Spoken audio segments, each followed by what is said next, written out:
E aí, Juliana Lima, boa tarde. Boa tarde, Thiago. Seja Tudo bem-vinda bem? mais uma vez ao Jornal Litoral. Vamos lá? Vamos, olha só, hoje um pouco diferente, né? Estamos encerrando o jornal, né? Quase na reta final do jornal, hoje com o quadro de finanças. Nós vamos falar de 10 equívocos, os 10 maiores erros na hora de investir o dinheiro, é isso? Isso mesmo, Thiago. 2023 está acabando, né? E eu resolvi compilar aqui os 10 principais erros que a gente costuma acompanhar de atitudes de você aí de casa, né? Quando decide ou quando tenta começar a investir, então prepara o print, prepara a foto, porque eu trouxe uma telinha que vai ajudar, porque são pelo menos 10 aqui para a gente discutir. Muito bem, então, Matheus, por favor, na tela pra gente. Tiago, eu resolvi encabeçar a poupança, porque realmente, assim, todas as vezes a gente já está aqui há alguns meses e a poupança, ela sempre é um assunto muito solicitado por vocês, tá? E não é uma culpa sua exclusiva, a gente vive uma cultura onde a poupança realmente acaba sendo um hábito, exatamente, é constante, né? A gente, às vezes, uma criança nasce, a gente abre uma poupança. Se a gente levar em consideração os Estados Unidos, a criança ganha uma ação. Então, a poupança, ela está enraizada na gente. E por que eu resolvi deixar ele lá em primeiro lugar? Porque não é que a poupança não rende, mas ela rende tão pouco que, muitas das vezes, a gente acaba perdendo o poder de compra da moeda, que é a nossa famosa inflação. A gente vive em um país que a inflação, ela normalmente é positiva, e se a gente deixa o recurso numa poupança, acaba realmente destruindo qualquer planejamento que a gente faça de curto, médio ou longo prazo. O dinheiro vai ficar literalmente parado lá, quietinho, morrendo, e não rende nada. Bem quietinho, exatamente. Tá certo. Na segunda, é não ter realmente uma reserva de emergência. Por quê? Quando a gente define um planejamento financeiro, né, quando a gente estabelece as metas que a gente vai realizar para a nossa vida, se a gente não contar com os imprevistos, o que acontece? A gente acaba acessando aquela caixinha que a gente não deveria acessar. Então, eventualmente, eu quero comprar um imóvel, deixo lá naquela caixinha, vou juntando. Se eventualmente acontecer, quebrou meu carro, e eu não tenho uma reserva de emergência, eu acabo acessando dessa caixinha que eu não deveria usar. Então, a importância de você aí de casa ter de 6 meses a 1 ano do que a gente recebe guardadinho em algum investimento que tenha liquidez para essa reserva de emergência. Bela dica, isso é importante. Aqui, eu vi uma única pessoa que representa uma bandeira única, tá? Para que a gente não tenha que definir aqui qualquer instituição. Hoje a gente tem muita facilidade de acesso a grandes plataformas que mostram diversos bancos juntos, né? Quando a gente coloca ali, não escutar uma única pessoa, por quê? Porque muitas das vezes a gente tem uma pessoa que representa uma instituição e que só tem produtos daquela instituição, né? Eu tenho uma prateleira. Quando a gente vai buscar outras opções, existem uma plataforma só, eu consigo acessar várias instituições. Então, normalmente, a gente acaba conseguindo ter situações muito mais rentáveis do que quando a gente centraliza em uma única pessoa. Boa. Não estudar sobre o assunto. Opa, isso aí já vem desde a época que eu sou criança. Tem que estudar, pessoal.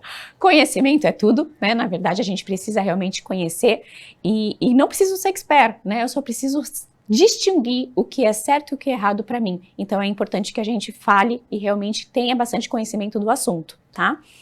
Aqui eu sei que está acabando meu tempo, ter pressa para ficar rico e pressa de ficar rico? E pensar no curto prazo. Gente, investimento, retorno no investimento, o tempo ele está ao nosso favor. Quanto mais tempo eu tenho, maior é a tendência de a gente conseguir conquistar os objetivos que a gente tem, tá? Então, não tenha pressa de ficar rico para não cair também nas pirâmides financeiras que a gente já salientou aqui e realmente pense no médio e longo prazo. E eu conheço muita gente, tá vendo isso na rede social e vê essas pirâmides e olha... Recente, inclusive, tivemos uma situação aqui na região, né? Pois é. Achar que riscos não existem. Já salientamos e todo investimento ele possui risco, tá? Claro que a gente tem que determinar, de acordo com o seu perfil de investidor, qual que se encaixa dentro do teu perfil. Mas todo investimento tem risco e é importante a gente ficar atento a eles, tá? Esquecer dos impostos, porque muitas das vezes a gente vê uma taxa super atrativa, um banco oferecendo alguma oferta, só que a gente tem que fazer as continhas porque o sócio, o governo, ele tem uma participação na grande maioria dos investimentos. Não tem jeito, o leão tá de olho em tudo. Diversificar, gente, não colocar os investimentos em numa única aplicação, então a diversificação é um dos fatores extremamente importantes. E por último, não menos importante, é a disciplina. Porque o tempo aliado com a disciplina realmente vai fazer com que você conquiste todos os seus objetivos. Vou confessar um negócio pra ti. Eu acho que eu me encaixo nesse último item, falta de disciplina. É o mais difícil, porque mas é porque a gente ainda não tem familiaridade, né? A gente ainda não consegue colocar isso como uma prioridade, porque a gente tem diversos outros fatores, a gente tem que pagar o aluguel, a luz, a água, né? Então a gente se preocupa tanto com esses afazeres que a gente não dá tempo de pensar no futuro, né? Saiu uma pesquisa, inclusive, nessa semana, que 63% da população não se preocupa em fazer uma reserva por aposentadoria. Então, ou seja, significa que essas pessoas, elas estão realmente confiando totalmente na assistência da Previdência Pública. E olha que a Previdência não está bem, né? A gente acaba consultando e tendo bastante informação de que hoje a gente trabalha, né, para pagar a aposentadoria de alguém. Sim. Só que quem vem aqui, né, a gente tem visto aí um aumento de empregos informais, pessoas que estão tendo menos filhos, né? E a população está envelhecendo. Quem vai bancar essa conta? Então, gente, para que a gente possa realmente pensar, claro, não deixar de viver o hoje, né? Acho que foi aquilo que a gente tenta falar. Investir é você gastar de forma consciente. O mais importante não é você simplesmente, olha, não vou viver hoje para poder me aposentar. Não, a gente consegue conciliar sim. E eu acho que essa questão da disciplina poderia até deixá-la ali em primeiro, depois desse comentário do Thiago, porque realmente é o fator mais importante. Né? Porque quando a gente se coloca de prioridade, porque você imagina, você não quer viver bem pro resto da sua vida? Claro. Você quer ter toda a sua vida, o que você gasta hoje, você quer continuar gastando. Com certeza. Se a gente não fizer isso, se a gente não planejar, talvez a gente não conquiste. E isso é muito sério, né? Porque a gente pode pensar isso pra gente, pros nossos filhos, pros nossos netos, sobrinhos. Então, é importante começar. Então, você aí de casa, se ainda não começou, tá aí uma boa oportunidade, porque a gente deixa sempre tudo pro próximo ano, né? Então, tá aí 2024 na porta para que a gente realmente comece a desenhar um projeto e que no final de 2024 a gente venha aqui com a boa notícia de que a gente conseguiu cumprir um ano.